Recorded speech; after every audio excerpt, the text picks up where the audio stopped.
Some of you may be wondering if Yoshinobu Yamamoto may be joining your favorite team this winter after 7 years of dominating Nippon Pro Baseball and winning the league's equivalent of the Cy Young Award the last 3 years. Much like the Cy Young Award, this award was also named after a legendary pitcher from the earliest days of Japanese baseball, Eiji Sawamura. Sawamura decided to join the All-Nippon team in 1934 when he was just 17 years old to face what would now be dubbed as a super team of Major League All-Stars that included Babe Ruth, Lou Gehrig, Jimmy Fox, and Charlie Gehringer. He actually managed to strike out the 4 of them consecutively. Sawamura decided to join the team in spite of the Japanese Ministry of Education passing an edict that forbade high school and college students to play against professionals, and as a result, not only would he get expelled from high school, he would also not be allowed to attend Keio University the following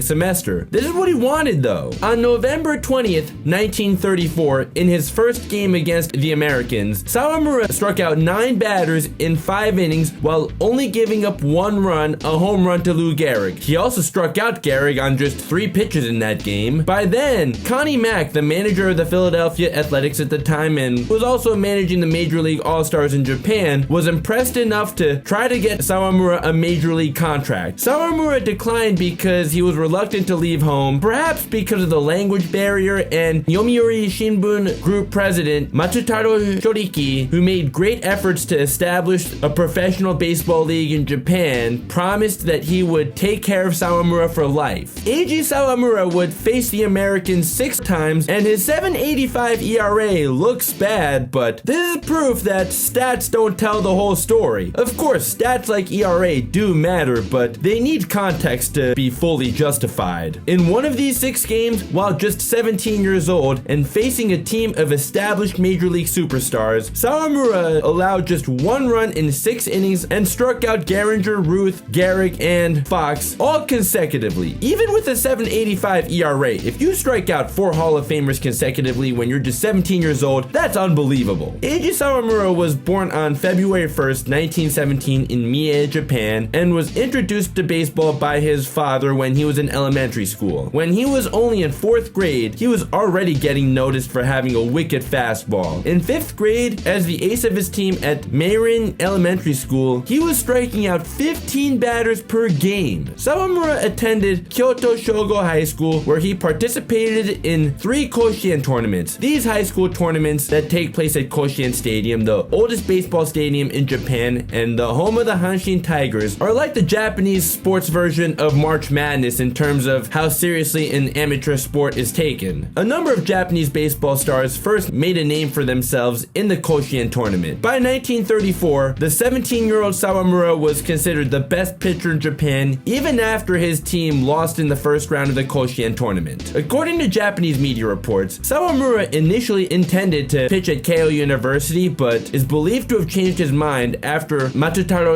Shoriki promised him that he would take care of him for life. Even before Sawamura was born, baseball exchanges between Japan's best amateur players and the best American players were becoming common, and the 17-year-old Sawamura decided to pitch against the American All-Stars even while knowing that doing so would get him expelled from high school and would forfeit his opportunity to pitch at Keio University. There was no way he'd pass up the opportunity to pitch against Babe Ruth, and knowing Japan was about to establish its first ever professional league. Tadaoka Ichioka, the head of the Yomiuri Shimbun's sports department, talked to Sawamura's grandfather and told him the newspaper was sponsoring a team of major American stars to play in Japan that fall with no professional teams in Japan at the time. With Japan bringing their best available players to face the Americans, the newspaper would pay 120 Japanese yen per month. Way back then, that was $36. Let's keep in mind this is the 1930s because who would accept a job for just $36 a month today, right? Back then, this was actually more money than most skilled artisans would make. In 1936, the Japanese Baseball League was established as Japan's first ever professional baseball league. In the Japanese Baseball League's inaugural season, Sawamura made his professional debut for the Tokyo Giants, the most storied franchise in Japanese baseball. On September 25th, Sawamura pitched the first no-hitter in Japanese professional baseball history. For all of 1936, when combining both the spring and fall league, he went 14 13-3 with a 1.18 ERA and struck out 123 batters in 19 appearances as a 19-year-old. In 1937, Sawamura went 24-4 and posted a .81 ERA while striking out 196 batters in 30 appearances in the Spring League, giving him the Triple Crown and League MVP. Not to mention, he threw his second no-hitter in the Spring League that year. He dazzled in the Fall League too, posting a 2.38 ERA while striking out 129 batters in 20 appearances, so he pitched in 50 games that year while putting up a 1.38 ERA and struck out a total of 325 batters for the whole year. Sawamura had to step away from baseball after that season while Japan was at war with China after receiving a draft notice in January of 1938, and became renowned for his grenade throwing skills and was dependent on making those throws that others could not make. After 2 years away from baseball, Eiji Sawamura returned to the Giants, but the grenade throwing damaged his arm, which caused him to lose velocity and to throw sidearm. He also suffered from malaria after taking a bullet to his left wrist. In spite of this, he still managed to post a 7-1 record with a 2.61 ERA in 12 appearances, which included his third and final no-hitter. He also walked more batters than he struck out, a big reason why he wasn't as dominant as he once was, but he was still good enough to contribute to the Giants winning the Japanese Baseball League Championship. The following year, Sawamura was better, going 9-5 with a 2.05 ERA in 20 appearances, while going from 31 strikeouts the previous year to 73, while helping the Giants win another championship, but then got another draft notice just 3 days after he married his longtime girlfriend, which kept him away from baseball in the 1942 season. In 1943, Sawamura returned to action for the Giants again. This time, even while just 27 years old, he was no longer the pitcher he used to be, giving up 13 earned runs while walking 12 batters in just 4 appearances and 11 innings pitched, giving him an ERA of 10.64. This made the Giants not renew his contract, and Sawamura decided to retire rather than pitch for another team. He finished his career with a 63-22 record, 1.74 ERA, and 554 strikeouts in 765 and a third innings pitched in 105 appearances. Shortly after, Sawamura was drafted again, this time into World War II. Unfortunately, this would be the end of his life. He was killed in Yakushima after his ship was torpedoed by a USS Sea Devil, and to this day, his body was never recovered. He was only 27 years old, but even with such a short life, he made enough of an impact to be a Japanese baseball icon forever. In 1947, the Sawamura Award was introduced to award the best pitcher in Nippon Pro Baseball every year, just like the best American and National League pitchers are awarded the Cy Young Award. This was also the year the Giants made Sawamura's number the first to be retired in Nippon Pro Baseball history. In 1959, the Japanese Baseball Hall of Fame opened, and Sawamura was one of the first 9 to be inducted. Today, outside of Shizuoka Kusunagi Baseball Stadium, there are statues of Eiji Sawamura and Babe Ruth to commemorate the time these two legends faced off against one another. There is also a Sawamura statue at his high school in Kyoto. That's it for this video. If you enjoyed it, please consider giving a thumbs up. If you want to see more, please consider subscribing and turning on notifications so you never miss another video. Welcome to the team if you do so. If you're already subscribed, thanks as always.